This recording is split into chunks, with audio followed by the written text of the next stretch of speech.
I speak, and now we will get to know about Gibo as a family man. Actually, tuwang-tuwa talaga ako whenever you answer questions about your wife. Kasi talagang in love na in love. Wala lang, it's so nice to see that parang lighter side. How about as a dad? How would you describe yourself? Well, as a dad, talagang I make na malapit ako sa aming anak. Kasi nung lumalaki ako, nasa gobyerno, at one time, nasa gobyerno ang father ko. And my mother was either in the private sector or naging nasa gobyerno na rin. Kaya ang oras namin sa isa't isa, kulang. Yung kulang sa akin noon, yun sinusubukan naman namin mag-asawa na ibigay sa aming anak. What are your favorite activities naman with your son bilang bonding?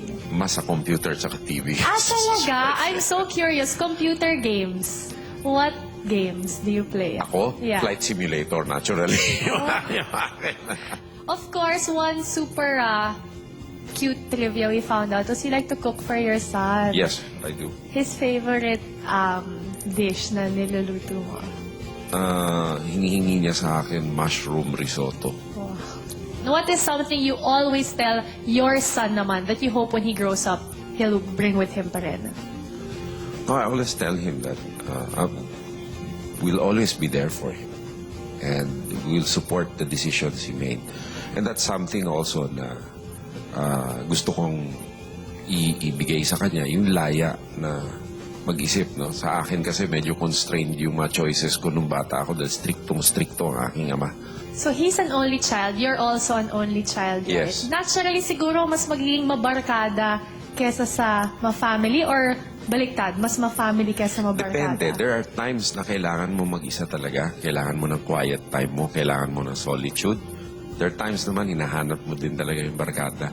That's the problem of some families. Talaga yung mga anak, mas mabarkada na talaga kesa mas may time sa pamilya. So, normal lang kaya yung sa mga kabataan ngayon na mas maging independent. We should watch this video. The family is the basic unit of society. Pero maraming kabataan ngayon mas napapabarkada at lumalayo sa pamilya. Sa murang edad, naging curious, sumubok ng bisyo at nag-eksperimento. Maraming bata ang napasama dahil sa kakulangan ng gabay sa pamilya. Isa ring problema ng kabataan ang kawalan ng impormasyon tungkol sa sex education. Marami pa rin pagtatalo kung ano nga ba ang dapat matutunan ng kabataan tungkol sa sex at reproductive health. Marami pa rin sa kabataan ng lito o walang alam kung sex ang pag-uusapan. Gaano ba kahalaga ang pamilya sa paggabay sa ating kabataan? At sino ang dapat magturo sa atin sa usapin ng sex?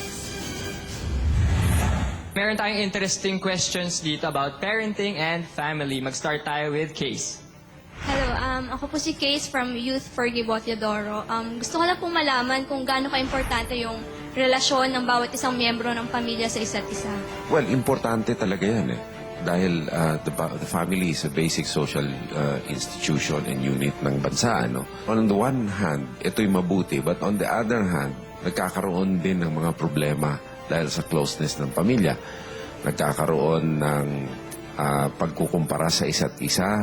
Nagkakaroon ng strictures within that social unit na hindi lumalabas ang individuality ng bawat isa. No? You need a balance eh. So, I mean, these are cultural challenges. No? Ngayon, lalong-lalo na sa developing country na hindi naman kaya tugunan ng gobyerno ang mga pangangailangan ng lahat. Of course, you know, the family and the neighbors, the barangay system, the bayanihan spirit is really important. Ang question ko po is, as a parent, how do you think parents should deal with their maturing children? Should they be more authoritarian type or the barkada type? But ibang bata, you know, they're individuals in their own right. They have their own personalities. So there's no general rule, really, as to how you raise your child. That's a function of your own judgment kung anong kinakailangan ng bata, no? Based also on your relationship with the child. No? The thing is, let's realize that parenting is, or even familial relationships, hindi nababasa sa libro yan kasi bawat isa sa atin ay unique. And the challenge also is that we realize that uniqueness of each and every individual. Well, among other things, teenage pregnancy is one of the biggest issues that our youth is facing today. And the thing is, do you think that sex education is a necessary tool for the state to avert this crisis? And if so, do you think it should also extend to public schools and, institutions? Because now it's just limited to the home. Teenage pregnancies are not a function of sex education or lack of it. You can educate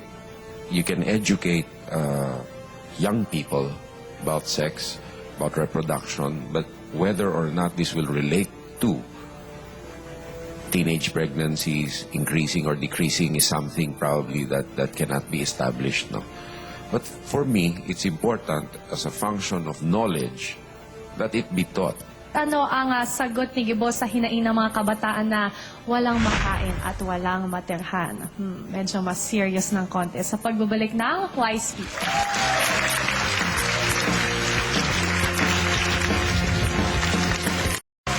Welcome back, I Speak. You're still getting more about Gibo. Ngayon we'll go to the topic of poverty. Medyo such a broad topic talaga. But if you were to explain to a child, yung parang pinaka-basic kung bakit maraming naghihirap na Pilipino, how would you answer that? Siguro kulangan ng pagkakataon. Yan ang rason kung bakit maraming mahirap sa Pilipinas. Okay, so you're in the thick right now of touring the whole country and meeting all kinds of people. What is the number one thing that they tell you, lalo na in the poorest of the poor areas? Ano yung pinakahinaing nila? Tugon nila sa akin, panggamot, pangkain, pero trabaho din ang sinasabi nila. Doon sa ibang areas. Sa ibang areas naman, yung presyo ng palay, mura sa farm gate, kulang ang suporta sa magsasaka, or nasira ng bagyo ang kanilang pananim. So, it depends on the area that you go to. Kasi, yan ang dapat siguro malaman ng ating audience. The Philippines is really a unique place. There's no stereotype, no nothing. Iba't ibang kondisyon sa iba't ibang lugar. Kaya tayo kapuluan talaga siguro, no? So, ang solusyon mga solusyon sa problema, napaka-dynamic. And it's local specific ang mga solutions and sometimes hindi endemic sa buong bansa. How will you go about prioritizing that?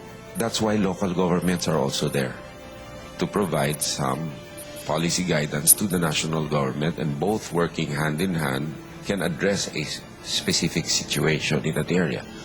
In terms of conflict lamang sa mga security problems, isang problema yung Abu Sayyaf kidnapping, isang problema MILF, isang problema NPA, iba-iba ang pagtugon sa problema. So, that's why you want to create sa Pilipinas na matatatag na local government units to provide basic services. Ano nga ba ang sagot ni Gibo sa naghihirap na kabataang Pinoy? We have another video. Watch this. Habang palaki ng palaki ang populasyon ng bansa, parami rin ang parami ang bilang ng mga batang walang makain sa pang-araw-araw. Marami rin ang pinanganak at lumaki sa bangketa, ilalim ng tulay, sa kalsada at walang permanenteng tirahan. May sagot pa ba sa kanilang kahirapan?